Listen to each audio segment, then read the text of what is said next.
इस सेंटेंस को एक्सप्लेन करना चाहता हूं। एक स्टूडेंट का यह कहना है कि not be negative until be negative, क्योंकि अंटिल भी क्या है, नॉट टिल। तो ये जो है डबल नेगेटिव का चांस यहां पे बन रहा है। एक लड़के का ये कहना है। तो पहले इस सेंटेंस को मैं पहले इसके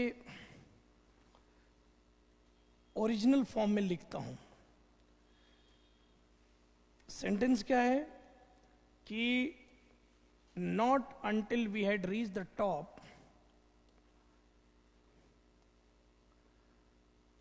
we realized how far we had come. Try to understand. जो मेन क्लॉज है वो ये है, सब्जेक्ट, और इसकी जो मदर वर्ब है वो कौन है, रियलाइज्ड। और रियलाइज का ऑब्जेक्ट क्लॉज क्या है, रियलाइज किया what, how far we had come. तो ये वर्ब है और ये इसका क्या है, ऑब्जेक्ट है क्लॉज में ये। और जो ऑब्जेक्ट होता है क्लॉज, कोई भी क्लॉज, वो इंटेरोगेटिव रूल फॉलो नहीं करेगा। मतलब जो ये इस क्लॉज के अंदर भी ये लोकल सब्जेक्ट है और ये लोकल इसकी वर्ब है, तो ये जो हेल्पिंग वर्ब है, ऑक्सिलरी वर्ब हैड, ये सब्जेक्ट से पहले नहीं आएगा, इसके बाद ही आएगा। और हाउ फार एडवर्ब है, कितने दूर हम आ चुके थे। तो ये ऑब्जेक्ट क्लॉज है पूरा और ये सही है ये। अब इस सेंटेंस में नॉट और अंटिल का जो कंफ्यूजन है उसको मैं एक्सप्लेन करना चाहता हूं। अब ये देखिए आप, जैसे ऐसे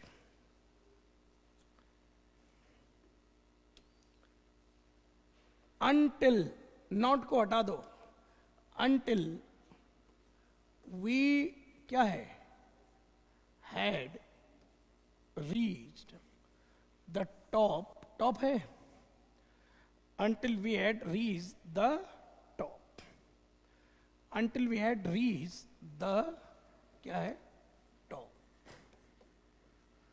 आगे है until we had reached, until का मतलब क्या है, जब तक कि नहीं, यही तो अर्थ है ना, जब तक कि हम टॉप पर पहुंच नहीं गए थे, यही तो है ना सेंटेंस। जब तक कि हम टॉप पर पहुंच नहीं गए थे। ये पूरा का पूरा, ये पूरा क्या है, एडवर्ब क्लॉज ऑफ टाइम है। अब ये टाइम किसके लिए, इसको एक टाइम समझो, वो रीच टॉप पर पहुंचने का टाइम किसके लिए है, वी डिड नॉट रियलाइज, समझो, हमने रियलाइज नहीं किया था। हमने रियलाइज नहीं किया था कब तक रियलाइज नहीं किया था, जब तक कि हम टॉप पर पहुंच नहीं गए थे। क्लियर हो रहा है ना। तो ये नॉट किसके साथ है, रियलाइज के साथ है। हमने रियलाइज नहीं किया, हमने एहसास नहीं किया। कब तक एहसास नहीं किया, अंटिल माने जब तक कि हम टॉप पर पहुंच नहीं गए। क्या नहीं रियलाइज किया, हाउ फार, कितना दूर, वी हैड कम, कितने दूर हम आ चुके थे। इस बात को हमने रियलाइज नहीं किया था। कब तक नहीं, जब तक कि हम टॉप पर पहुंच नहीं। रीच ट्रांजिटिव वर्ब है। एक लड़का कह रहा है कि reach on the top, reach on the top, कह रहा ऑन क्यों नहीं आ रहा है। तो स्टूडेंट को मैं ये कहना चाहता हूं कि रीच ट्रांजिटिव वर्ब है, हिंदी के सेंस में ऑन आना चाहिए, लेकिन यहां पर ऑन टू कोई भी प्रीपोजिशन रीच के साथ यहां पर ना लगाएं। ठीक है, रीच ट्रांजिटिव वर्ब है। ठीक है, रीच का मतलब ही होता है रीच। अगर इसको फर्स्ट फॉर्म में रखूं तो रीच का मतलब भी है अराइव, अराइव एट। एट इसमें क्या है, छिपा हुआ है। इसमें प्रेपोजिशन है, इसलिए प्रेपोजिशन ना लगाएं। अब विजन जी देखिए, इस सेंटेंस को देखिए। अब आप इस सेंटेंस में ये नॉट है ना। अब देखो कभी कभी क्या होता है इंग्लिश लैंग्वेज में, जब इस नॉट को हमें एम्फेसाइज करना है, क्या करना है, इस नॉट को हमें तो इस नॉट को एम्फेसाइज करना है से, हमें तो एहसास ही नहीं था, हमने तो रियलाइज ही नहीं किया था। इस नॉट को इस रियलाइज को, नॉट रियलाइज को हमें एम्फेसाइज करना है। और एम्फेसिस जो एडवर्ब ऑफ एम्फेसिस इंग्लिश में, जैसे हिंदी में हम आपने इसका ध्यान नहीं दिया होगा, जब हम कभी बोलते हैं तो ही या, तो ये एम्फेसिस होता है। तो इसमें हमें ये कहना है कि हमने तो रियलाइज ही नहीं किया था। ये फीलिंग भरना था मेरे को, मीनिंग नहीं, फीलिंग भरना था। तो अब उस काम के लिए क्या किया जाता है कि ये जो वर्ब का नेगेटिव एडवर्ब है, ये नेगेटिव एडवर्ब, ये एडवर्ब है, ये नेगेटिव एडवर्ब किसके लिए है, वर्ब के लिए। तो ये इस नॉट को हम क्या करते हैं, सेंटेंस से पहले लाते हैं। और चूंकि ये ऑलरेडी एक एडवर्ब था यहां पर, ऑलरेडी यहां पर एक एडवर्ब क्लॉज ऑफ टाइम है, तो यहां पर इसको जो है नॉट को फिर हम यहां ना रखकर, मतलब दरअसल ये सेंटेंस से पहले आना चाहिए, लेकिन यहां पर मेन वर्ब यही है, ये मेन सब्जेक्ट है, नॉट यहां आना चाहिए। लेकिन चूंकि ये नॉट, ये जो रियलाइज है वो किस पे डिपेंड कर रहा है, इस पे, तो ये भी इसका क्या है, एडवर्ब है, और नॉट भी इसका क्या है, एडवर्ब है। लेकिन पहले इसकी निर्भरता किस पे है, इस पे है। तो इसको रखते हुए, इस एडवर्ब को रखते हुए, इस एडवर्ब को इससे भी पहले ला देते हैं। तो ये नॉट जो है, जो यहां से जंप हुआ है, ये यहां आ गया है, प्रूव हो गया कि ये नॉट इसको नहीं इंटरफेयर कर रहा है, ये नॉट किसका है, रियलाइज का है। और ये नॉट इधर आ गया, ठीक है ना, इधर आ गया नॉट। तो अब इस केस में अब समझो, जब नॉट एम्फेसिस के लिए यहां आ गया, तो ये जो डिड है, डिड, ये वर्ब क्या करती है कि ये नॉट चला गया इधर, तो आप ये बताओ कि कंफ्यूज हो ही जाओगे कि नॉट का क्या यूटिलिटी है। तो उस केस में ये जो वर्ब है, ये अपनी हेल्पिंग वर्ब को सब्जेक्ट के पहले भेज देती है, इसके ऊपर वॉच रखने के लिए, ये संकेत देने के लिए कि ये नॉट हमारा है, तुम्हारा नहीं है। इसलिए ये जो वर्ब की जो हेल्पिंग वर्ब है, वो जंप करके सब्जेक्ट से पहले आ जाती है। इसी को कहते हैं इन्वर्जन। क्या करते हैं, इसको इन्वर्जन करते हैं।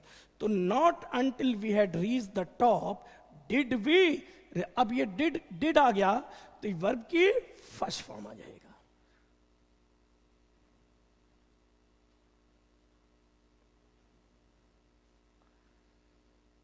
आगे बढ़े,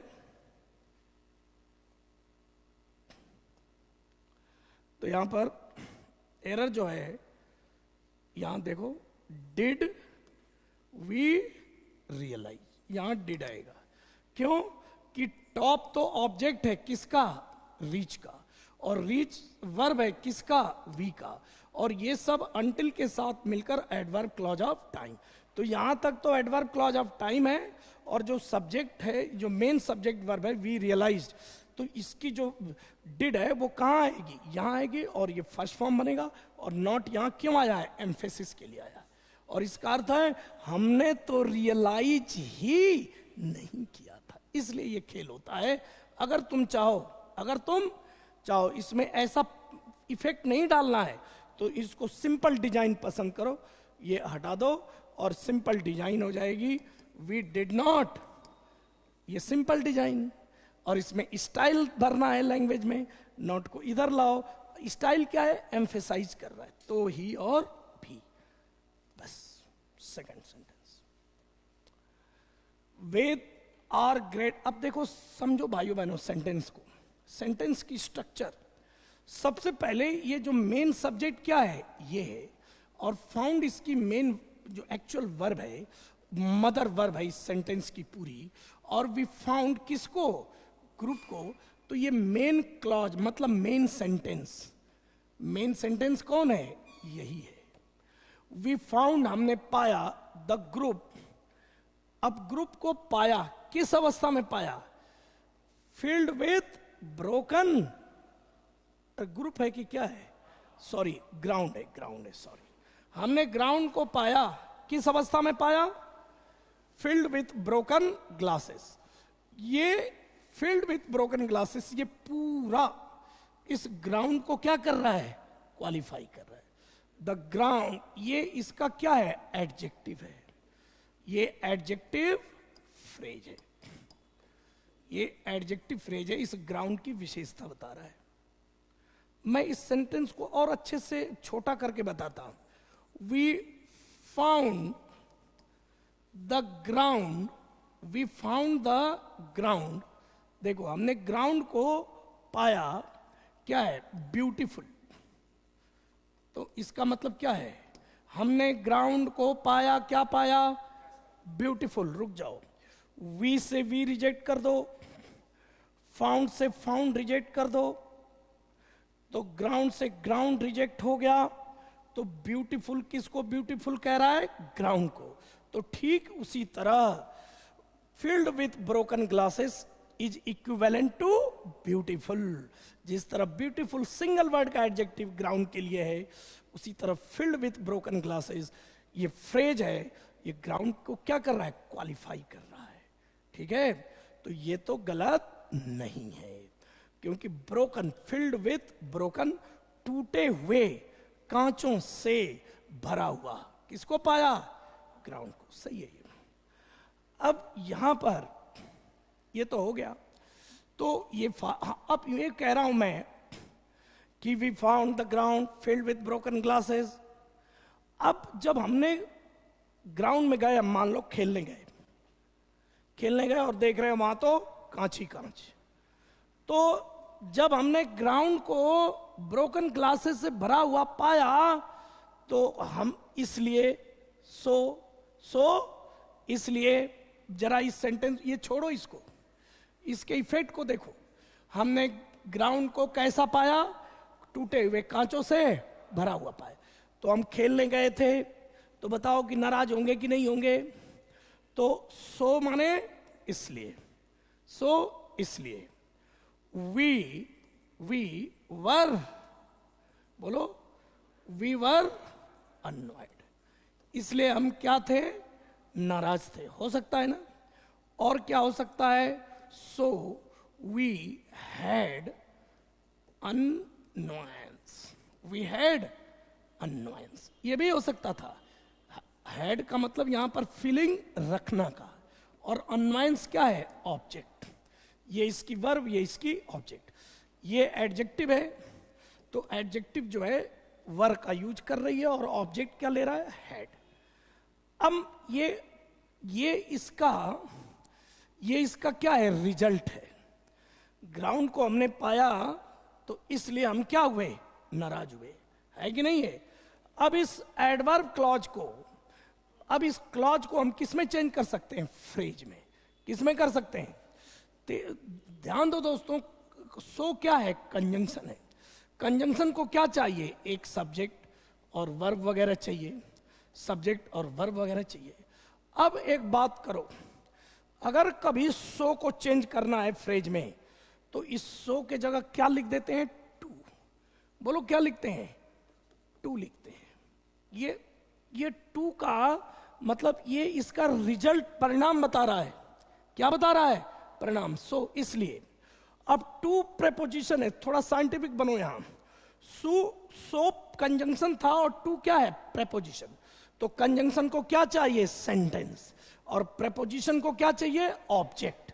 ऑब्जेक्ट की जगह क्या बैठता है भाइयों, बताओ। ऑब्जेक्ट का काम कौन करेगा, नाउन। तो अननॉयड एडजेक्टिव है, और नाउन क्या है, अननॉयंस। तो इस प्रेपोजिशन टू को हमने क्या दे दिया, अननॉयंस। रुक जाओ, और अननॉयंस अब हम यहां पर लिख दें, वी वर वेरी अननॉयड, हम बहुत नाराज थे, या वी हैड ग्रेट अननॉयंस। तो अब मैं चाहूं तो यहां ग्रेट का मतलब महान नहीं है, अधिक है, तो अधिक। अब ये ग्रेट क्या है? एडजेक्टिव, अननॉयंस क्या है? ऑब्जेक्ट। और इस ऑब्जेक्ट को सपोर्ट कौन कर रहा है? टू। टू प्रेपोजिशन है, इस प्रेपोजिशन का ऑब्जेक्ट कौन है? अननॉयंस। तो टू आर ग्रेट अननॉयंस। इसमें क्या करते हैं? सो को टू में चेंज कर देते हैं और ये इंट्रोड्यूस करता है, मेन क्लॉज को क्या करता है? इंट्रोड्यूस करता है। ये शुरू में ही आता है ज्यादातर। तो टू आर ग्रेट अननॉयंस, इस सेंटेंस में सो को क्या बना दिया है? टू, और सो कंजंक्शन था, टू क्या हो जाएगा? प्रेपोजिशन। ये रीजन नहीं है। जो ग्राउंड को ब्रोकन कांच से भरा हुआ पाया, उस पाया का क्या है? ये इफेक्ट है। पाया का क्या है? इफेक्ट है, परिणाम है। टू आएगा भाइयों बहनों। फॉर यहां नहीं होता है। फॉर किसी घटने, जैसे ऐसे हो गया, जब हमने कोई एक्शन लिया, पनिशमेंट दिया, क्या दिया? पनिशमेंट दिया, उसका रीजन होता है, और वो फॉर रीजन होता है। और टू यहां पर क्या है? इफेक्ट है। भाइयों ये इफेक्ट है या रीजन है? नाराज होना इफेक्ट है, किसका? ग्राउंड के ब्रोकन कांच से भरे होने का इफेक्ट है ये, इफेक्ट। तो ये टू आएगा। और ऐसा एक और सेंटेंस आपको दिखा रहा हूं मैं, सही भाई बहन जरा देखें।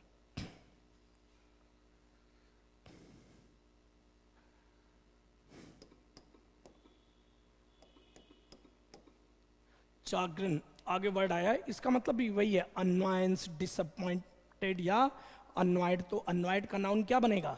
अननॉयंस। फीलिंग ऑफ बीइंग डिसअपॉइंटेड, या तो ये नाराजगी है, चाग्रिन नाउन है। अब देखो, टू हर चाग्रिन। अब देखना जरा,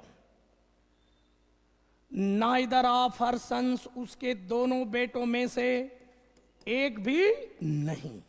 बिकेम डॉक्टर्स। अब देखो, बिकेम डॉक्टर्स, डॉक्टर बने। ये क्या है कि इनफॉर्मल में यहां डॉक्टर्स लिखते हैं, सब्जेक्ट अगर नाइदर है तो यहां पर क्या आएगा? अ डॉक्टर आएगा, क्योंकि सब्जेक्ट सिंगुलर दिखा रहा है। हैज बिकम, ये इनफॉर्मल में डॉक्टर्स लगा देते हैं लोग, लेकिन करेक्ट इंग्लिश में क्या होना चाहिए? अ डॉक्टर होना चाहिए।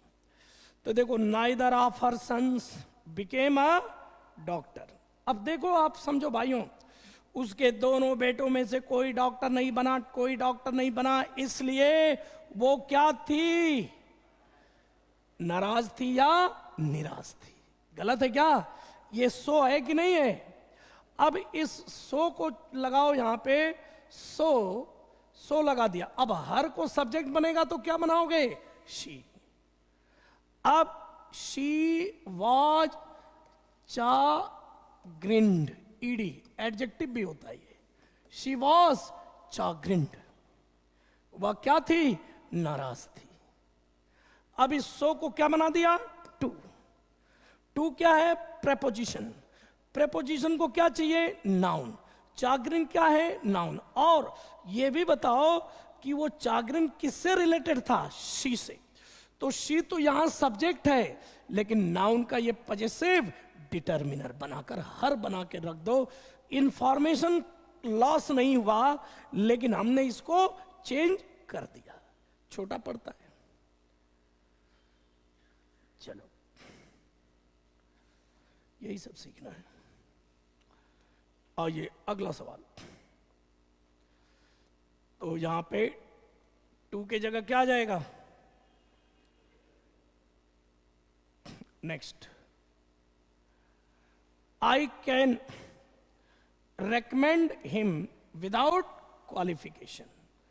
किसी जॉब के लिए, किसी पोस्ट के लिए, किसी टास्क के लिए मैं उसको रेकमेंड कर सकता हूं, मतलब ये सजेस्ट कर सकता हूं कि वो इस काम को करे। यहां विदाउट क्वालिफिकेशन का मतलब थोड़ा बताता हूं।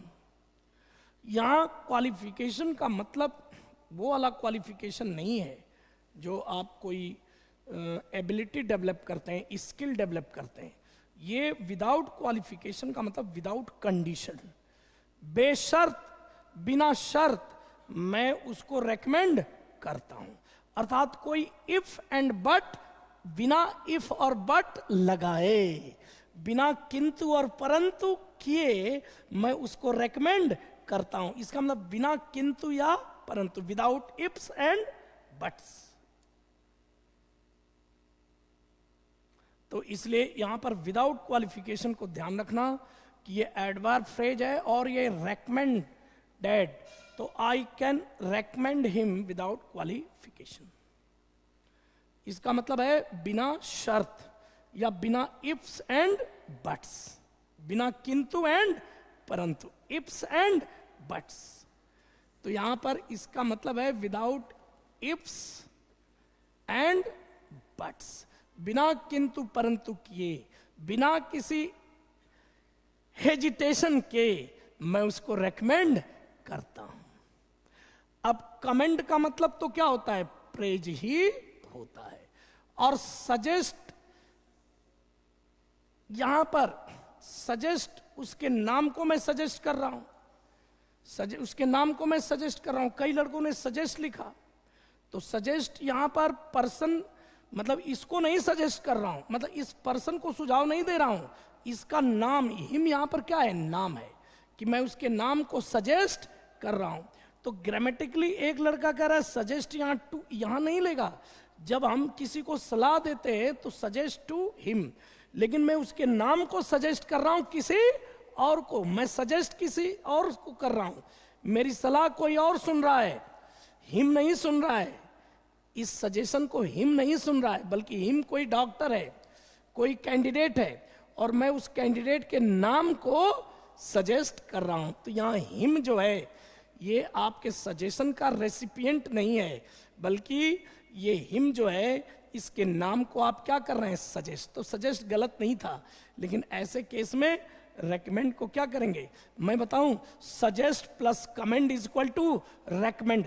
आप रेकमेंड कब करते हैं? आपको कहीं इंस्टीट्यूट में पढ़ना है तो आप रेकमेंड करते हैं वहां जाओ पढ़ने के लिए। तो रेकमेंड का मतलब commend plus suggest, recommend, commend plus उसमें प्रशंसा का भी भाव है कि वहां जाओ अच्छा है, तो मैं आपको सजेस्ट कर रहा हूं कि नहीं, लेकिन कमेंट करते हुए सजेस्ट कर रहा हूं। तो फ्रेंड्स आइए देखते हैं, यहां सजेस्ट रॉन्ग नहीं था, लेकिन यहां रेकमेंड जो है ये क्या हो रहा है? रेकमेंड इज इक्वल टू क्या है? Suggest plus comment.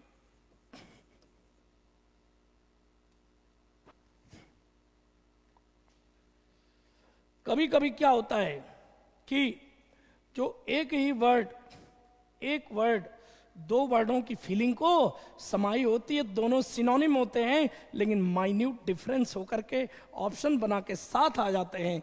तो recommend is equal to suggest plus comment, इस हालत में।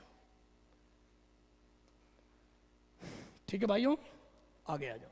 तो इसलिए ये लैंग्वेज के जो वर्ड्स हैं, ये भी एक तरह से आपस में क्या है?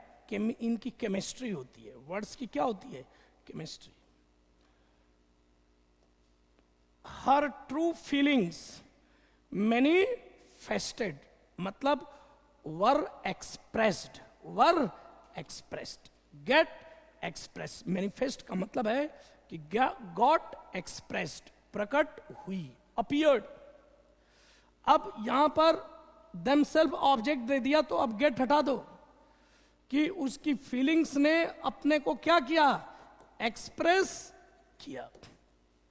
इन हर सरकास्टिक रिमार्क्स, सरकास्टिक जानते ही हो कि व्यंग्यात्मक होता है, कि ऊपर से तो लगेगा कि आपको प्रेज कर रहा है, लेकिन वास्तव में आपको क्रिटिसाइज कर रहा है।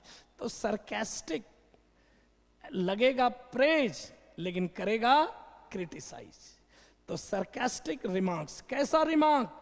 Sarcastic remark. वो कोई एक ऐड आता था, अभी बहुत दिन हो गया, वो कोई एशियन पेंट किसी का ऐड आता था, तो बोलता था, वाह वर्मा जी नया घर बढ़िया है। तो वो बढ़िया है क्या है? बोलो, जैसे बोलेगा कि देख तो यार मैं इस कपड़े में कैसा लग रहा हूं, अरे यार तू तो शाहरुख खान लग रहा है भाई, तू तो हीरो है। तो उसको क्या है, सरकाज्म, सरकास्टिक रिमार्क है। ऊपर से तो प्रेज कर रहा है लेकिन उसकी बॉडी लैंग्वेज क्रिटिसाइज कर रही है भाइयों। वर्ड्स प्रेज के हैं और जो उसकी बॉडी लैंग्वेज क्या है, क्रिटिसिज्म की है, सरकास्टिक रिमार्क्स। तो हर ट्रू फीलिंग्स मैनिफेस्टेड, माने एक्सप्रेस किया अपने को इन हर सरकास्टिज्म, ओनली देन, सिर्फ तभी, ओनली देन वॉज हर क्या है, बिटरनेस रिवील्ड। बिटरनेस का मतलब है उसके मन की कड़वाहट, उसके मन में किसी के लिए क्या था, बिटर माने कड़वी फीलिंग थी, बिटर फीलिंग्स थी। तो वो मन की जो कड़वापन था वो क्या हुआ, रिवील हुआ, डिस्क्लोज हुआ, ठीक है ना, रिवील हुआ, डिस्क्लोज हुआ। अब यहां भी इन्वर्जन हो रहा है, देखो ओनली एडवर्ब है, ये एक नेगेटिव एडवर्ब की श्रेणी में आ रहा है कि इसका मतलब यह कि उससे पहले बिटरनेस रिवील नहीं हुई थी, सिर्फ तभी रिवील हुई जब उसका ये कमेंट आया। तो ओनली एक तरह से ये नेगेटिव एडवर्ब लें और देन भी एडवर्ब ही है, ओनली पहले आ गया।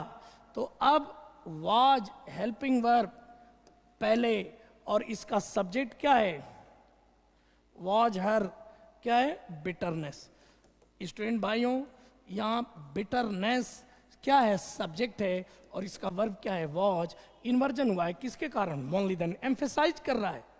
ये एम्फेसाइज क्या है, मैं इसको ऐसे लिख रहा हूं, देखो भाइयों, हर बिटरनेस, देखो हर bitterness was revealed only then. ये गलत है क्या, एकदम सही है। उसकी जो मन की कड़वाहट रिवील हुई, प्रकट हुई सिर्फ तभी। लेकिन अगर ये पहले ला रहा है तो इसका मतलब है सिर्फ तब ही, सिर्फ तब ही उसकी बिटरनेस क्या हुई, रिवील हुई। तो यहां पर बिटरनेस, एक लड़का कह रहा है सरकाज्म, अरे सरकाज्म तो एक स्टाइल है, सरकाज्म क्या है, स्टाइल है, क्या करने का, रिमार्क, कमेंट करने का एक क्या है, स्टाइल है। और बिटरनेस क्या है, उसकी फीलिंग है, बिटरनेस क्या है, फीलिंग है। तो उसके जो सरकास्टिक रिमार्क्स थे वो रिमार्क्स ने किसको एक्सप्रेस किए, फीलिंग को। तो फीलिंग क्या है, बिटरनेस, बिटरनेस। चार्म, अट्रैक्शन जानते ही हो, चाग्रिन अभी बताया, डिसअपॉइंटमेंट, वेक्सेशन नाराजगी, वेक्सेशन अनवायंस, वेक्सेशन क्या है, अनवायंस नाराजगी।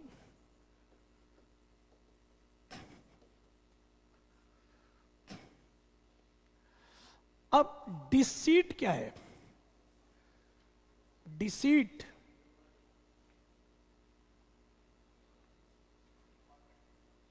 डिसीड बेईमानी, डिसीट बेईमानी, और कंसीट अहंकार, एरोगेंस। डिसीट क्या है, जालसाजी, बेईमानी, और कंसीट क्या है, एरोगेंस, अहंकार, अपने को सुपीरियर समझने की क्या है, एटीट्यूड, क्या बोलते हैं, कंसीट। और डिसीट क्या है, डुप्लिसिटी, डुप्लिसिटी का मतलब जालसाजी, डिसऑनेस्टी। और कंसीट क्या है, एरोगेंस, अहंकार।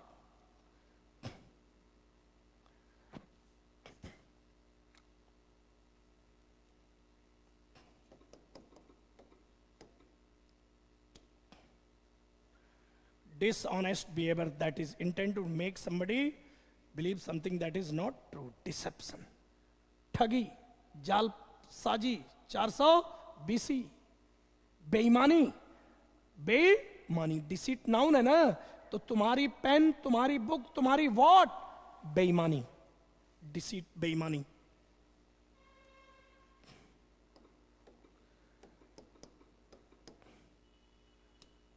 अब ये देखो, too much pride in yourself, what you do.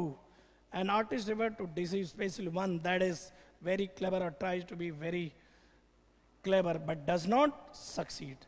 The ill-advised conceit of the guardian angel dooms the film from the start. भाइयों, तो यहाँ पर too much pride in yourself, अहंकार, arrogance. कंसीट और डिसीट दोनों को याद रख लो. कंसीट, एरोगेंस, अहंकार और डिसीट क्या है? बेईमानी, डिसऑनेस्टी. डिलाइट आप जानते हैं, खुशी, हैप्पीनेस. कॉशन, कॉशन क्या है? वार्निंग. कॉशन क्या है?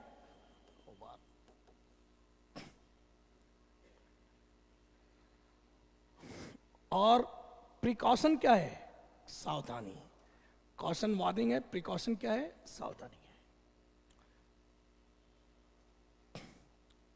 Reprisal, retaliation.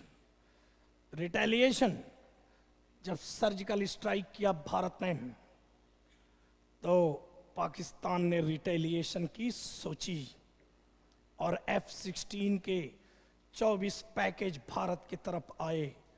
लेकिन जैसे ही सुखोई विमानों ने खदेड़ा भाग गए और एक बच गया, तो उसको जो है MiG-21 में बैठकर अभिनंदन ने उसको क्या कर दिया?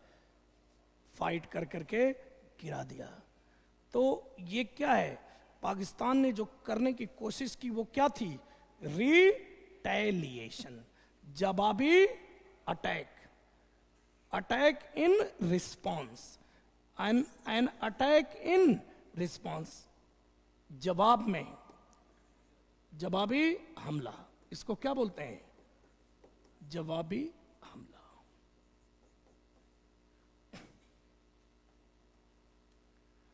तो रिटेलिएशन को मैं क्या बोलूंगा? रिस्पॉन्स.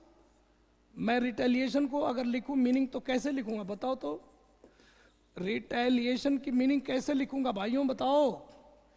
रिटेलिएशन की मीनिंग मैं लिखूंगा अटैक प्लस क्या है?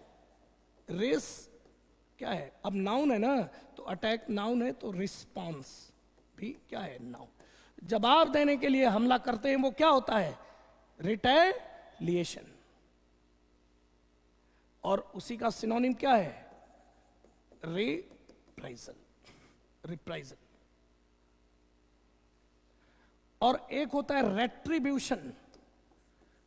रेट्रीब्यूशन. रेट्रीब्यूशन ये क्या है? पनिशमेंट. पनिशमेंट किसके लिए? रिवेंज.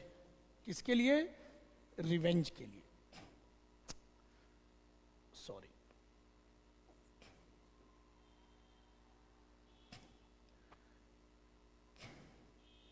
आप बदले लेने के लिए किसी को पनिशमेंट दोगे तो क्या होगा? रेट्रीब्यूशन. तो अब भारत में क्या किया? मैं देखो, अब समझो, आप तो समझिए रेट्रीब्यूशन रिटेलिएशन साथ आ जाए. इंडिया के ऊपर उरी में हमला, पुलवामा में हमला हुआ, हमारे जवान शहीद हुए. तो भाइयों बहनों, भारत ने उनको दंडित करने के लिए घर में घुस करके क्या किया? एयर स्ट्राइक किया. तो रेट्रीब्यूशन था. वो क्या था? पनिशमेंट था. और किसके लिए? बदला लेने के लिए पनिशमेंट था. इंडिया ने क्या किया? रेट्रीब्यूशन किया. लेकिन उन्होंने क्या किया? रिटेलिएशन, हमला किया जवाब देने के लिए. तो वो क्या था? रिटेलिएशन था. लेकिन भारत ने जो किया वो क्या है? रेट्रीब्यूशन था, पनिशमेंट था.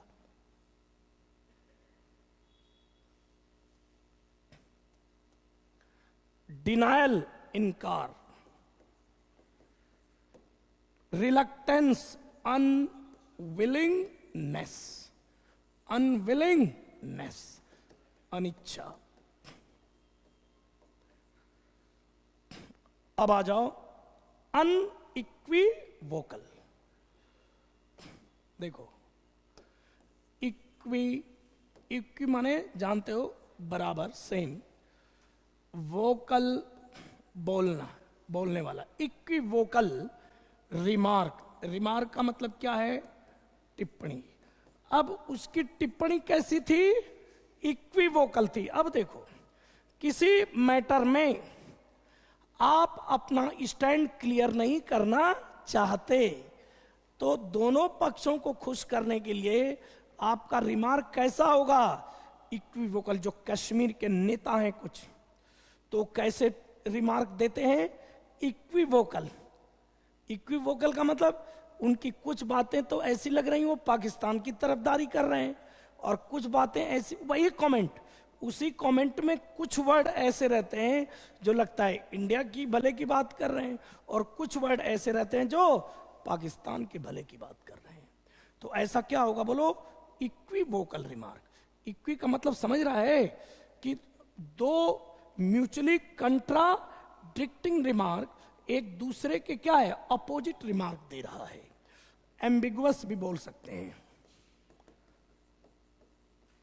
तो एम्बी, एम्बी माने भी दो, गुवस मतलब उसमें दो अपोजिट व्यू रहेगा, इसलिए आपको गेस नहीं कर पाएंगे कि आप तरफदारी किसकी कर रहे हो। क्लियर है? तो इक्विवोकल रिमार्क। अब इसका अपोजिट क्या हो जाएगा? अनइक्विवोकल।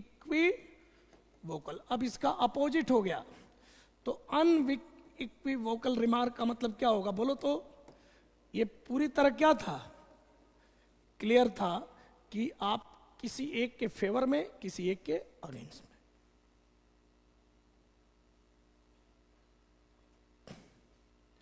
इक्विवोकल रिमार्क बताएं कैसे देते हैं?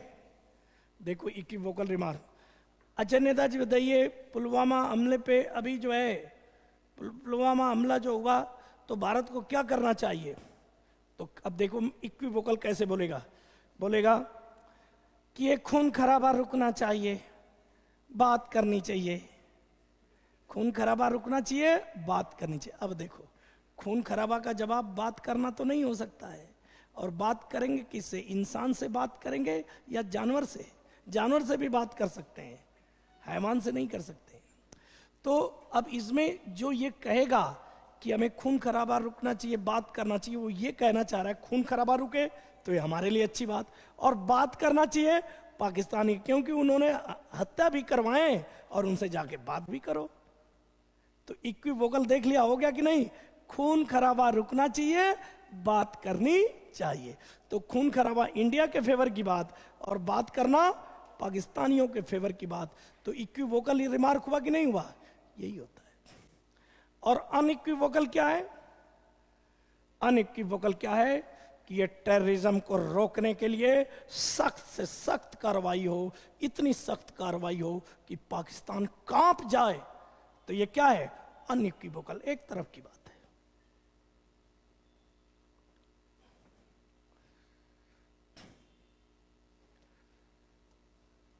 शर्क, किसी जिम्मेदारी से क्या करना? बचना। किसी जिम्मेदारी से बचना। शर्क, जिम्मेदारी से बचना। इसको ऐसे पढ़ते हैं, shark your duty, shark your work. Shark duty, अपना वर्क, अपनी ड्यूटी को शर्क करना। इसका मतलब जानते हो? जी चुराना। इसका मतलब क्या होता है? इसका मतलब ये होता है इस्केप फ्रॉम। इसका मतलब है जी चुराना, काम चोरी। इसका मैं बताऊं, काम चोरी करना समझो एकदम सही वर्ड है। उसकी जो ड्यूटी है, वर्क है, उससे भाग रहा है, वो शर्क कर रहा है। अब इसका अपोजिट बोलो, क्या होगा? अब देखो यहां मीट क्यों आ रहा है? क्योंकि meet target, meet the target. तो एक पर्सन से अगर मीट करोगे भाइयों, अगर पर्सन से मीट करेंगे तो उसका मतलब क्या है? मिलना। Meet a person. तो इसका मतलब है कि मीटिंग करेंगे। और मीट द टारगेट, इसका मतलब क्या, अकम्प्लिश, अकम्प्लिश करेंगे, तो इसका मतलब अकम्प्लिश करना हो गया। उसी तरह मीट, किसको मीट करोगे, मीट रिक्वायरमेंट, तो अगर रिक्वायरमेंट को मीट कर रहे हो तो उसका मतलब क्या है, फुलफिल, फुलफिल करना, पूरा करना। तो मीट के मीनिंग अलग है, तो यहां इसीलिए शर का क्या हो गया, मीट, मतलब उसको करो।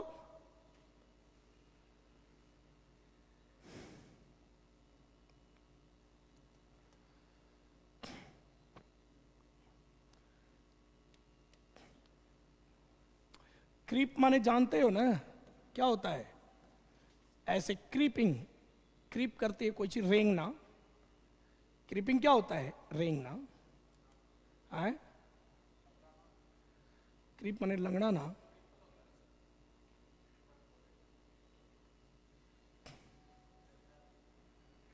Something is creeping in your year, some insect crept into his ear.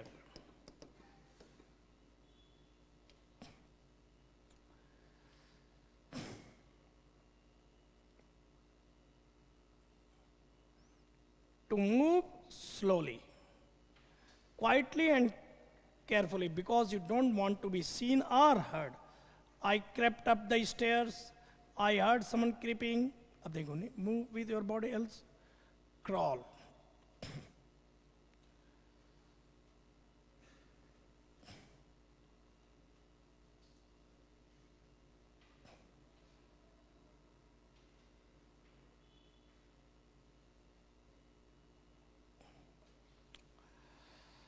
तो यहां पर देखो, इंसेक्ट्स या एनिमल के लिए या पर्सन के लिए, तो इसकी मीनिंग क्या चेंज हो रही है, क्रैप समबडी, ये तो अलग ही है, ये तो अलग ही यूज है, ठीक है। यहां पर देखो, आप पीपल या एनिमल दोनों के लिए, टू मूव स्लोली मतलब धीरे धीरे रेंगते हुए चलना। The train was creeping along, रेंगते हुए चलना, धीरे धीरे चलने को, ठीक है, रेंगते हुए चलना, यही दिखाना था। तो अब यहां पर तो ये तो क्रीप हो गया, ठीक है ना, धीरे धीरे चलना, क्रीप अलोंग। अब चलो फसाइल, प्रोफाउंड जानते हो क्या होता है, बहुत ही गहरा, और फसाइल हमें क्या बनाना है, यहां पर अपोजिट बताना है। तो फेस से क्या बना है, फसाइल, फेस ऊपर होता है, सामने होता है, और उसी से फसाइल जो ऊपर ऊपर, सतही। और प्रोफाउंड क्या है, डीप, सीरियस। तो प्रोफाउंड का कॉम्बिनेशन देखो भाइयों, शैलो, फसाइल का सिनोनिम क्या है, शैलो, देखो सतही। अब ये लड़का नहीं समझ रहा है, profound grief, profound knowledge, yes, ऐसे कॉम्बिनेशन देखो, तो ये प्रोफाउंड क्या है, डीप है, चाहे फीलिंग हो या नॉलेज हो, गहरा, प्रोफाउंड। और शैलो इसका क्या होगा, अपोजिट, शैलो नॉलेज या शैलो फीलिंग, शैलो का मतलब सतही, ऊपर ऊपर से, नॉट डीप। तो फसाइल उसी का क्या है, सिनोनिम है, हमें अपोजिट चाहिए, तो हमने क्या करेंगे, हाँ बिल्कुल सही है, superficial, superficial knowledge, superficial knowledge. Profound knowledge का अपोजिट क्या होगा, सुपरफिशियल, ऊपर ऊपर।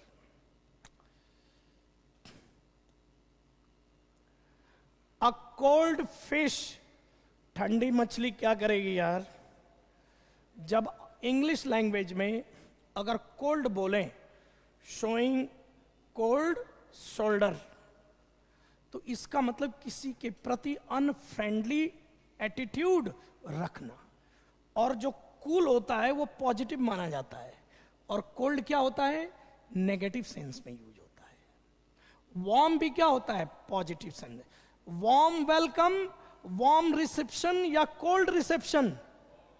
क्योंकि अंग्रेज लोगों के यहां सर्दी बहुत पड़ती है, तो सर्दी तो यहां भी पड़ती है, सर्दी को बुरा ही मानते हैं, कोल्ड, तो इसलिए वो वार्म वेलकम, वार्म को अच्छा मानते हैं। वार्म जो होता है, जिसे रूम मस्ट बी वार्म। सर्दी में आप अपने रूम को क्या करना चाहते हैं? हॉट या वार्म? वार्म। वार्म एक अच्छी प्लेजेंट फीलिंग है। और कोल्ड क्या है? नेगेटिव। तो यहां पर कोल्ड फिश, इसी से नेगेटिविटी ही समझ लेना। तो नेगेटिविटी है अनफ्रेंडली एंड रिजर्व पर्सन, किसी से ज्यादा मिलता जुलता नहीं, बात नहीं करता। तो कोल्ड वर्ड जो है ना, ये है bury the hatchet. Bury, bury का मतलब तो होता है जमीन के अंदर कवर कर देना। जमीन को खोदो, डिग करो और उसमें कोई चीज क्या करो? कवर कर दो। कवर अंडर द ग्राउंड, जमीन के नीचे किसी चीज को कवर करना, दफना देना, बेरी। और हैचेट क्या है? ये ऐसे होती है, ऐसे करके और ऐसे ऐसे, और इससे लोग क्या करते हैं? कुछ काटने का काम होता है, कुल्हाड़ी टाइप का। हाँ हाँ हाँ हाँ, क्या बोलते हैं? कुल्हाड़ी, यस, ये है।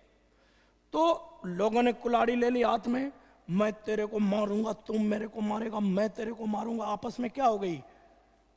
आपस में तलवारें, हम क्या बोलते हैं? तलवारें खिंच गई, दोनों में तलवारें खिंच गई। इसका मतलब कि दोनों में झगड़ा होने लगा। फिर उसके बाद समझाया गया, यार मैं भी भरतपुर का ही हूं यार, पास का ही हूं तेरे भाई। तो उन्होंने अपने इसको कुल्हाड़ी को कहा, यार ये तो बहुत खतरनाक चीज है, हमारे भाई से भाई को लड़ाती है, ले आ इसको जमीन के अंदर इसको रख देते हैं। अर्थात इसका सेंस क्या हुआ? To make peace. इसी से तो बनते हैं इडियम्स में, सारे इडियम्स में ड्रामा होता है। अगर उसको समझें तब तो मजा ही मजा है, और याद करेंगे तो भूल जाएंगे। सारे इडियम्स इतने होते हैं, कितना याद करेगा कोई आदमी? राम फिल्ड इंक, अगर इसको लिटरल सेंस देखो तो राम ने फिल किया किसको? इंक को। किस में? पेन में, बिफोर लिविंग फॉर स्कूल। और एक है Ram filled his pen with ink. अब कहने का मतलब कि ग्रामेटिकली ये भी सही है और ये भी सही है, लेकिन एप्रोप्रिएट क्या है? कौन सा है? ए है। ऐसा लग रहा है कि पेन कोई टैंक है, इसमें पेन को कैसा दिखा रहा है? कोई लग रहा है कोई टैंक वगैरह है, और उसमें क्या भर रहे हैं? इंक। और यहां पर यह दिखा रहा है कि पेन एक कोई टूल है, और इंक जो है उसको के साथ यूज होने वाली कोई क्या है? मटेरियल है। तो इसलिए ये ज्यादा प्रेफर करो, क्योंकि यहां पर एम्फेसिस किस पे है? पेन पे। और यहां एम्फेसिस किस पे है? इंक पे। तो ये बताओ कि स्कूल जाने से पहले आपका एम्फेसिस इंक पे या पेन पे? इसलिए ये प्रेफर करो। सेंटेंस इंप्रूवमेंट में कभी कभी मोर देन टू या टू ऑप्शंस भी करेक्ट होते हैं, लेकिन सिचुएशन, क्योंकि आपको तो ऑफिसर बनना है, तो ऑफिसर सिर्फ रूल बुक नहीं देखता है, वो ये भी देखता है कि सिचुएशन में कौन सा डिसीजन एप्रोप्रिएट होगा। ही डिड वन मिस्टेक, दोस्तों उसने एक गलती किया। अगर हिंदी का सेंस लगाओगे तो उसने किया, क्या किया? एक गलती किया। तो ये तो सही है, लेकिन इंग्लिश लैंग्वेज में आपको बताते हुए खुशी हो रही है कि कई बार मेक तो आप जानते हैं बनाना होता है। Make a doll, make a doll, तो डॉल क्या करेगा? बनाना। मेक कोई भी चीज, make a product made in India, तो मेक क्या है? बनाना। लेकिन फ्रेंड्स, आप समझो कि मेक कंप्रोमाइज, मेक कंप्रोमाइज, इसका मतलब समझौता करना। उसी तरह मेक एडजस्टमेंट, तो एडजस्टमेंट करना। उसी तरह मेक प्रोग्रेस, तो प्रोग्रेस करना। उसी तरह मेक चेंजेज, बदलाव करना। तो ये ध्यान रखना कि यहां मेक का मतलब करना ही है, लेकिन यहां पर कुछ चेंज वगैरह का सेंस है, वहां पर डू नहीं आएगा। डू का मतलब होता है किसी चीज को क्या करना, एग्जीक्यूट करना, और मेक का मतलब क्या है, कुछ उसमें चेंज, मॉडिफिकेशन, इस तरह का। तो अब यहां पर मिस्टेक के लिए मेक अ क्या आएगा, मिस्टेक, मेक अ मिस्टेक। एक लड़का यहां ये कह रहा है कि मेक वन मिस्टेक क्यों नहीं होगा। सभी ध्यान दें, मेक अ मिस्टेक और मेक वन मिस्टेक, दोनों में क्या डिफरेंस है बता दूं। अगर हाउ मैनी पूछ रहा है कि उसने कितनी गलती की, तो क्या बोलोगे, मेक वन मिस्टेक। और उसने क्या किया, एक गलती। अगर व्हाट का जवाब देना है तो अ मिस्टेक, अगर हाउ मैनी का जवाब देना है तो वन मिस्टेक।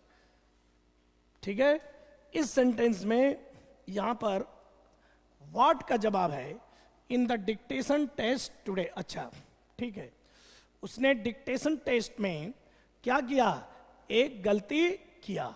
तो यहां पर तो वन दिया ही नहीं है, नहीं तो मैं वन को ही लिख देता, और डिड तो गलत ही है, तो ही मेड, मैं अगर यहां वन मिस्टेक होता तो वन लिख देता मैं। क्यों, कि कितनी गलती की, एक गलती करी है। यहां पर काउंट कर रहे हैं, एरर्स को काउंट कर रहे हैं, तो वन आ सकता था यहां। ठीक है, और जहां हाउ मेनी का सेंस नहीं, सिर्फ व्हाट है, तो क्या आता है, a mistake. I want what of friend. I want what of friend. And I want how many friends? One friend. जब how many friends पूछा जाएगा तो क्या बोलना, one friend. और अगर सिर्फ what पूछ रहे हैं तो क्या बोलोगे, इंट्रोड्यूस करता है। A woman with dark brown. ये वुमन है, ये ब्रूनेट एक वुमन है, ये वुमन है, इसका मीनिंग क्या है, वुमन है। और उसकी विशेषता क्या है कि उसकी बाल कैसे हैं, डार्क ब्राउन है, ब्रूनेट। और समझो समझो, ब्लॉन्ड ये हेयर है, ब्लॉन्ड क्या है, हेयर है, और ब्रूनेट कौन है, वुमन है। और ब्लॉन्ड एक हेयर है, और कैसा हेयर है, हल्का येलो, हल्का येलो कलर का, और ये है डार्क ब्राउन। दोनों में फर्क देखो, यहां पे ब्रूनेट एक महिला है जिसके हेयर कैसे हैं, डार्क ब्राउन, लेकिन ब्लॉन्ड हेयर, तो बोलो क्या है, ब्लॉन्ड हेयर का मतलब क्या होगा, लाइट येलो, लाइट येलो, हल्का येलो कलर हो तो इसको बोलना ब्लॉन्ड। ब्लॉन्ड हेयर की एडजेक्टिव है, और ब्रूनेट क्या है, नाउन है, विमेन है। और इसमें हेयर का कलर भी चेंज होगा। मिस, मिस का मतलब हेटर, हेट करने वाला। और जिन, जीवायन, जिन क्या है, महिला। तो मिसोजिनिस्ट का मतलब है महिला को घृणा करने वाला। आज वुमेन एम्पावरमेंट डे है।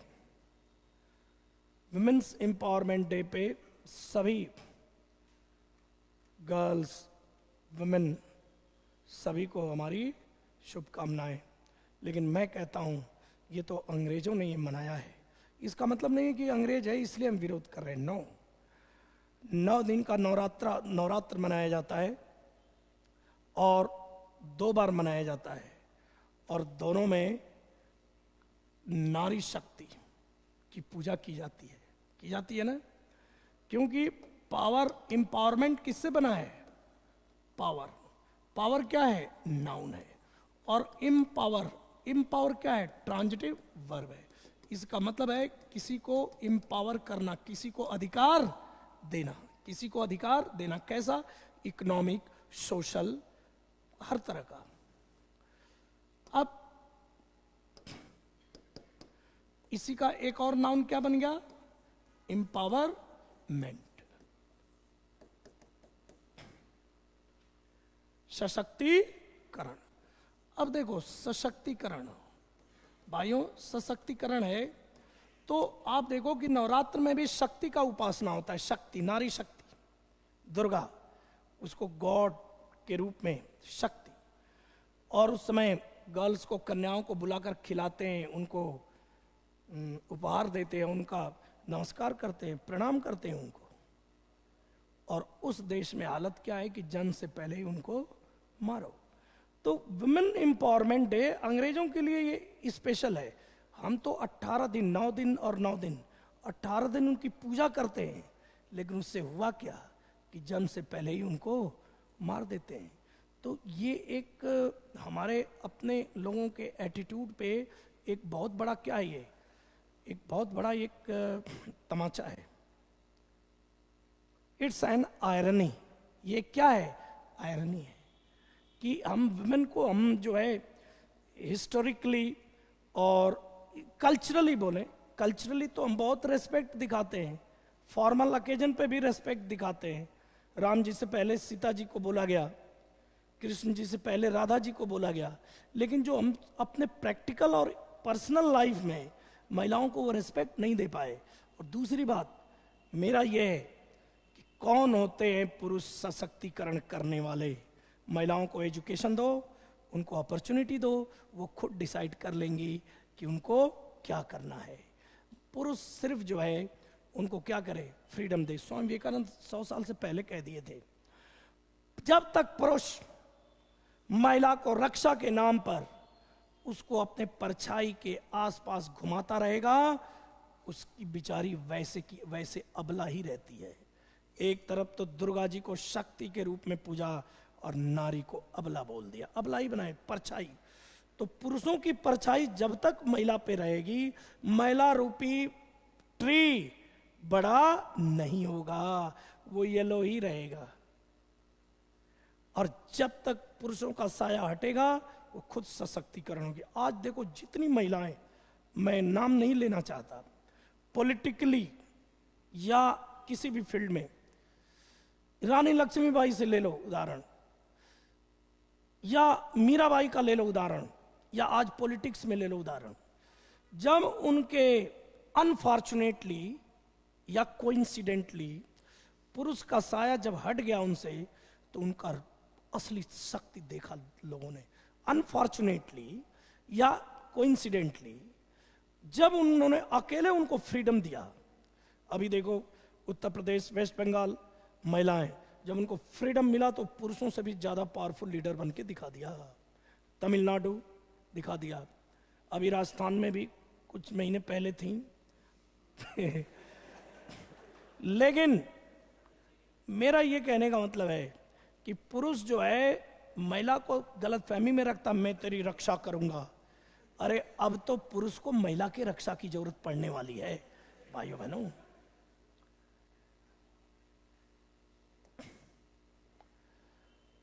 अब आ जाओ, a word composed of first letters of, क्या है? Words in a phrase. थोड़ा टाइम लग गया। तो अब क्या है? एक्रोनिम।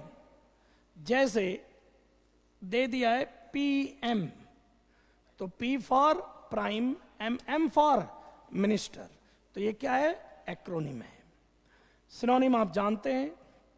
और glossary, list of topics, list of कोई भी चीज, words, list of topics, list है। और सिलेबल क्या है भाई? सिंगल वॉल का स्मॉल यूनिट होती है जो अकेले या ढेर सारे सिलेबल मिलके वर्ड को बनाते हैं। जैसे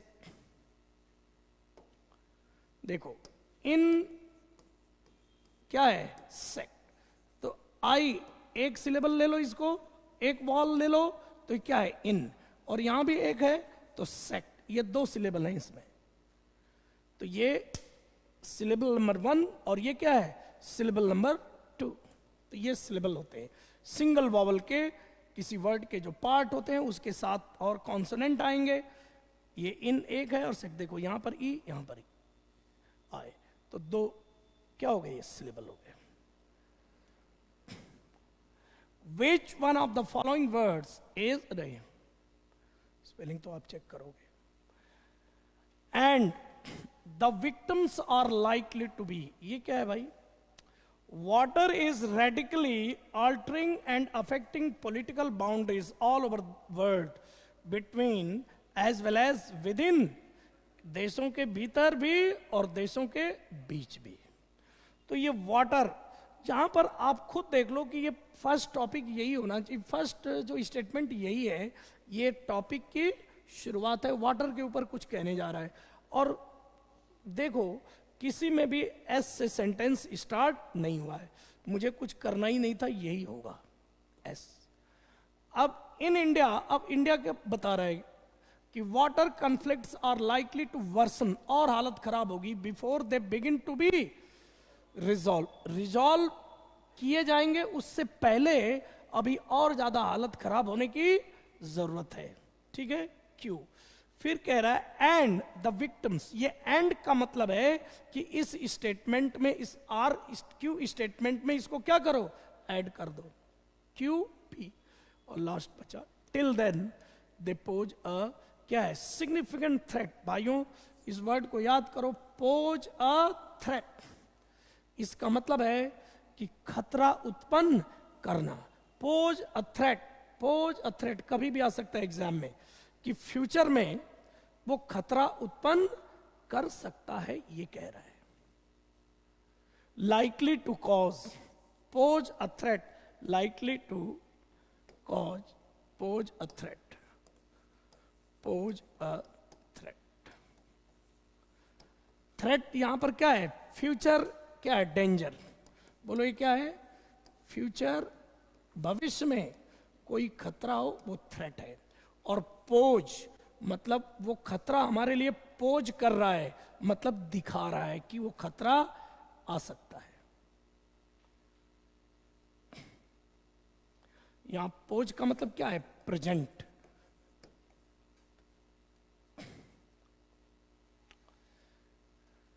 यहां पे देखो फॉर, ये फॉर का मतलब बिकॉज है। बोलो फॉर का मतलब क्या है? बिकॉज। और ये रीजन है। वेरी फ्यू एंटरप्रेन्योर्स माने businessman are willing to take on a new outsource. Outsource यहाँ वो प्रोडक्ट जो हम किसी और से प्रिपेयर्ड करके मंगवाती है कंपनियां, वो क्या होती हैं? आउटसोर्स होती हैं। यूएस की कंपनियां अपने सर्विसेज और प्रोडक्ट को इंडिया में आउटसोर्स कर देती थी, तो इंडिया उसको प्रिपेयर करके देता था। तो ये आउटसोर्स वो प्रोडक्ट या सर्विसेज है, unless it comes with a guarantee of certain level. तो ये रीजन है, और इसका रीजन क्या है?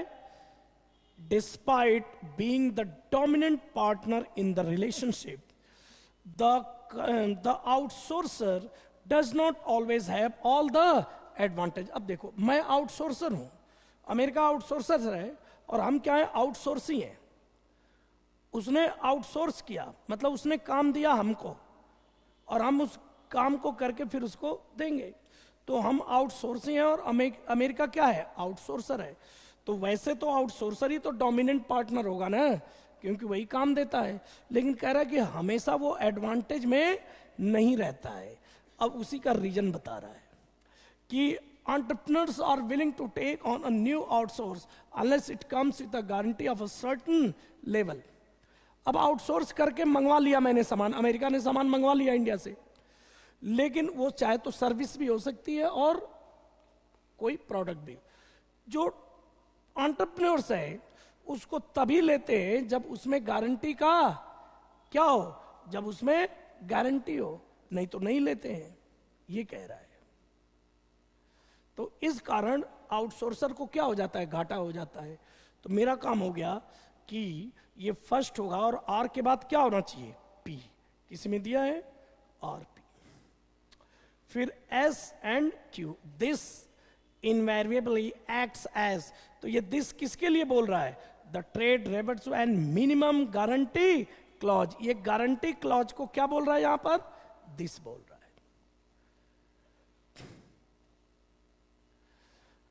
ही सॉ हिम, दो अलग अलग पर्सन है। ये मान लो राम है और ये क्या है? श्याम है। दो अलग अलग लोग। सोचो, उसने उसको देखा क्या करते हुए? सेमिनार कंडक्ट करते हुए। ध्यान रखना यहां पर ये आईएनजी एडजेक्टिव फ्रेज है, इस हिम की क्या बता रहा है, विशेषता बता रहा है। जैसे कैसे मैं बताऊं, आई सॉ हिम, मेरी बात देखो, आई सॉ हिम हैप्पी। सभी भाई बहन देखें, आई से आई को कंपेयर करो, सॉ से सॉ को कट आउट करो, हिम से हिम को, तो क्या बचा, हैप्पी। तो हैप्पी क्या है, एडजेक्टिव है। तुम गुड हो, तुम बैड हो, तुम कैसे हो, हैप्पी। तो जो काम हैप्पी कर रहा है वही ये पूरा फ्रेज कर रहा है, तो ये क्या है, एडजेक्टिव फ्रेज है। ये ऐसे ही रहेगा। अगर इसको चेंज करोगे, अगर इसको इन्फिनेटिव बनाओगे तो ये एडजेक्टिव नहीं रहेगा, इसलिए गलत, ये इन्फिनेटिव इसका पर्पज हो जाएगा।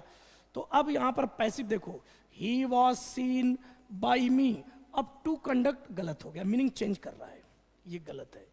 He was seen conducting the seminar on personality development, ये सब कुछ सही था, लेकिन यहां पर इस पर्सन की जो रोल था, इसको इसमें क्या कर दिया, ये एक जनरल स्टेटमेंट हो गया। उसको देखा गया किसके द्वारा, लोगों के द्वारा, और लोगों में कोई पर्टिकुलर आइडेंटिटी नहीं है, इसलिए बाई को क्या कर देते हैं, साइलेंट। लेकिन यहां पर ये एक पर्टिकुलर आइडेंटिटी का एजेंट है, इसलिए यहां पर बाई हिम आना ही चाहिए था, नहीं तो जनरलाइज स्टेटमेंट हो जाएगा। इसलिए ये ही सॉ, देखो ये एक्टिव है, he saw the seminar on personality development अब बीइंग कंडक्टेड बाय हिम, इसको वैसे ही रख दिया, और पैसिव धर्म का पालन हो रहा है बीइंग प्लस वर्ब की थर्ड फॉर्म। पैसिव धर्म का पालन होता है बी प्लस वर्ब की थर्ड फॉर्म। बी के 8 फॉर्म्स हैं और इस बी प्लस ट्रांजिटिव वर्ब की थर्ड फॉर्म, ये एक्शन पीछे आएगा, यही होता है पैसिव वॉइस। एक्शन को पीछे मोड़ो, इसलिए अब सारा रिजेक्ट करते हुए ये कर रहे हैं। एक लड़का कह रहा है इसको, ये टू बी आ गया ना तो गलत हो गया, बीइंग आएगा।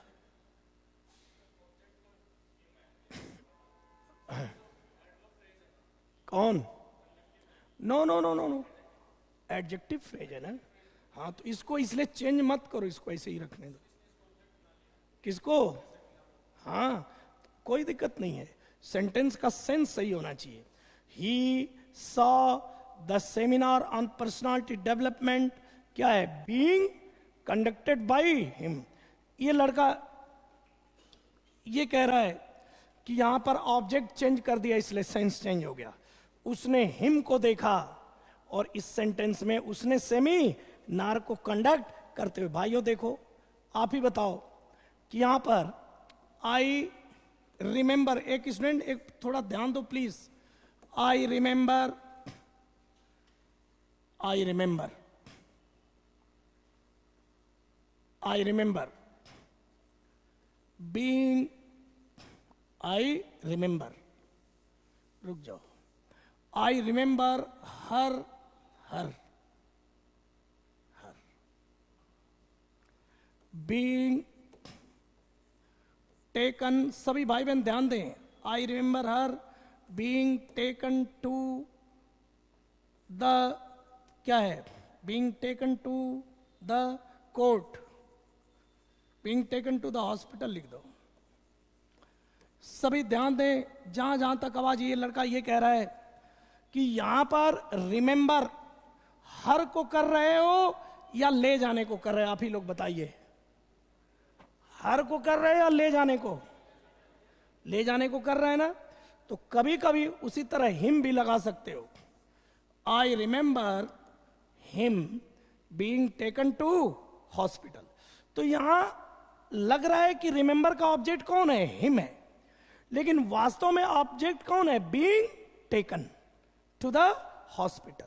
क्योंकि याद हिम को कर रहे हैं या ले जाने को कर रहे हो, बोलिए। ऐसे केसेस में कभी कभी लगता है कि ऑब्जेक्ट ये वर्चुअल ऑब्जेक्ट है, वास्तव में रिमेंबर हिम को नहीं, उसके ले जाने को होता है। और दरअसल इसीलिए ऐसे सेंटेंस में क्या हो जाता, I remember his being taken to hospital, क्योंकि एम्बिग्यूटी आ गई। लेकिन मॉडर्न इंग्लिश में खूब ज्यादा इस हिज के जगह इसी को क्या करते हैं, ऐसे यूज खूब लोग करने लगे, तो ये भी एक कन्वेंशन बन गया। लेकिन प्योर लॉजिक से अगर देखें तो हिम को ऑब्जेक्ट नहीं होना चाहिए, ऑब्जेक्ट किसको होना चाहिए? पैसिव जेरेंट बीइंग टेकन को होना चाहिए। तो ऐसे अब तो क्लियर हुआ। तो ऐसे केसेस में अब क्या हुआ कि रिजेक्शन होता चला गया, मीनिंग चेंज हो रहे थे हर जगह। लेकिन अगर मैं ऐसा सेंटेंस लिखूं, क्या है? He saw the seminar on personality development, तो वो सेमिनार को नहीं देखा, उसको कंडक्ट होता हुआ देखा।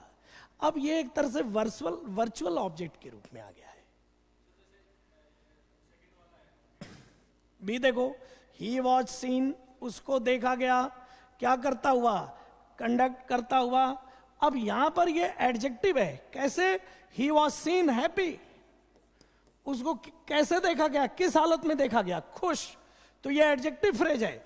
अब यहां पर गड़बड़ ये है कि बेस जो वाइटल इंफॉर्मेशन है, जिस आदमी के द्वारा देखा गया उस आतंकवादी, मान लो ये आतंकवादी घटना थी, तो जिसके द्वारा देखा गया वो आई विटनेस था।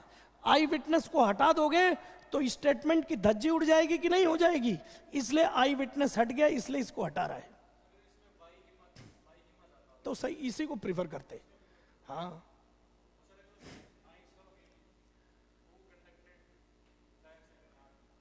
आई सॉ हिम, नहीं यहां पर हु नहीं, क्योंकि ये जो है, हाँ ठीक है, आई सॉ हिम कॉमन, हाँ ठीक है, हाँ हो जाएगा, हो सकता है, हो सकता है, उसी से तो बना है ये, इसी से तो बना है, ठीक है ना।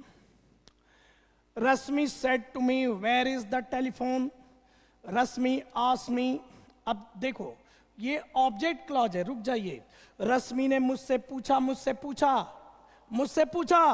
व्हाट, तो व्हाट का जवाब कौन देता है? नाउन क्लॉज, और ये नाउन क्लॉज ऑब्जेक्ट है, और इसका कंजंक्शन कौन है? वेयर है। यहां पर दैट की जरूरत नहीं है। Rashmi asked me where the telephone exchange was, और यहां पर इस क्लॉज के अंदर आओ, इसका लोकल सब्जेक्ट, इस क्लॉज का लोकल सब्जेक्ट कौन है? एक्सचेंज, और इसकी वर्ब है वाज, तो ये इंट्रोगेटिव रूल फॉलो नहीं करेगा, इसलिए हेल्पिंग वर्ब सब्जेक्ट के बाद। Rashmi asked me where was पहले आ गया, गलत है। Rashmi wanted to know where the telephone, ये गलत नहीं था, लेकिन ये उसने क्वेश्चन पूछा है, और वांटेड टू नो तो उसकी जानने की क्यूरियोसिटी है, और आज क्या है? उसका क्वेरी है। तो ये क्वेरी थी, तो इसको हम किसको प्रिफर कर रहे हैं? कौन सा था? लेकिन अगर ये मान लो नहीं होता तो किसको प्रिफर करते फिर? क्योंकि कभी कभी sentence improvement, active, passive, direct, indirect में सारे ही ऑप्शन अगर रॉन्ग हो तो जो सबसे कम रॉन्ग हो उसको क्या करते हैं? प्रिफर। तो मान लो अगर आज देता ही नहीं तो इसी को करना पड़ता। यहां पे it is not realistic, realistic का मतलब है प्रैक्टिकल पॉइंट ऑफ व्यू से, व्यवहारिक दृष्टि से सेंसिबल, या व्यवहारिक दृष्टि से क्या है? एप्रोप्रिएट। रियलिस्टिक ये स्टूडेंट नहीं समझ रही है कि रियल क्या है? स्टोरी या कोई भी चीज। तो इस रियल का मतलब है कि नॉट इमेजिनरी, नॉट इमेजिनरी। इसका मतलब है एग्जिस्टिंग या हैपनिंग, इज एग्जिस्टिंग या हैपनिंग इन रियलिटी। और रियलिस्टिक प्लान,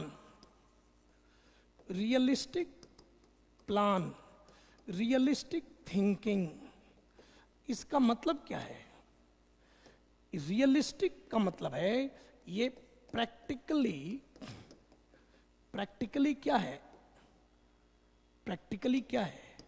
एप्रोप्रिएट, व्यवहारिक दृष्टि से वो क्या हो? उचित हो। Realistic plan, realistic thinking. Practically वो क्या है? सही है, एप्रोप्रिएट है, तब उसको रियलिस्टिक बोलना। रियल प्लान या रियलिस्टिक प्लान, रियलिस्टिक प्लान का मतलब यह प्लान प्रैक्टिकली क्या है? उचित है या सेंसिबल है, या प्रैक्टिकली इसको करना पॉसिबल होगा। ठीक है, आगे बढ़े।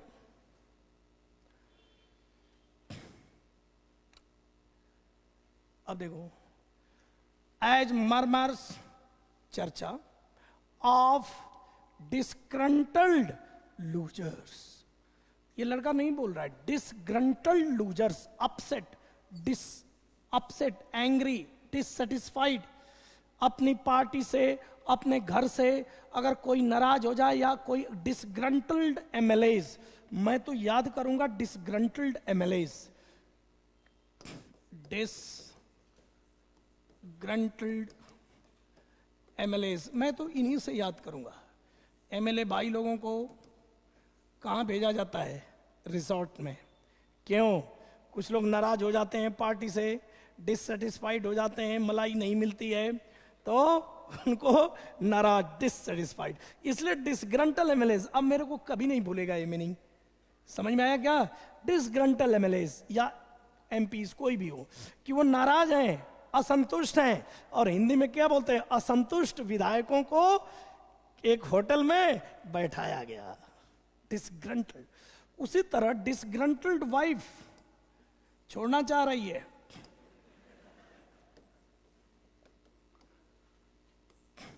इस तरह से याद करोगे कॉम्बिनेशन में तो इसकी सही फीलिंग आपको महसूस होगी। ठीक है, तो अब यहां पर डिसग्रंटल्ड लूजर्स, देखो देखो देखो देखो, कह रहा है ना कि हम इग्नोर करना प्रैक्टिकल पॉइंट ऑफ व्यू से सही नहीं होगा।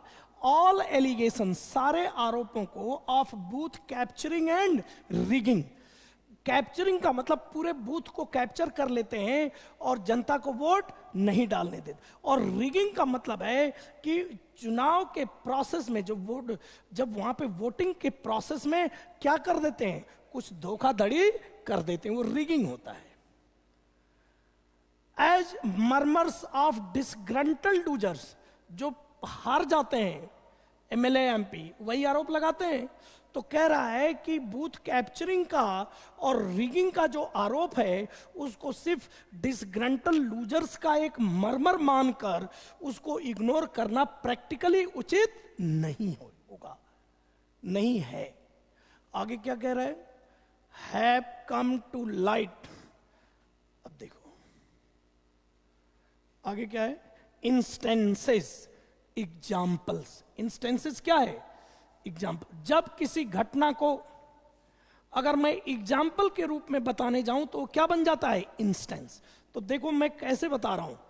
Instance is equal to instance, इसका मतलब है incident, incident plus example.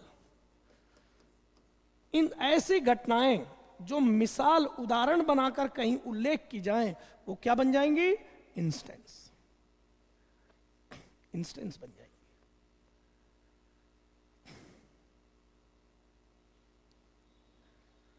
We are getting late. तो ये instances have come to light of come to light मतलब प्रकाश में आए, पता चला है। ये एक तरह से कम टू लाइट का एक इडियम है। ऑफ इंटिमिडेशन, डराना धमकाना, डराना, इंटिमिडेट करना, डराना धमकाना।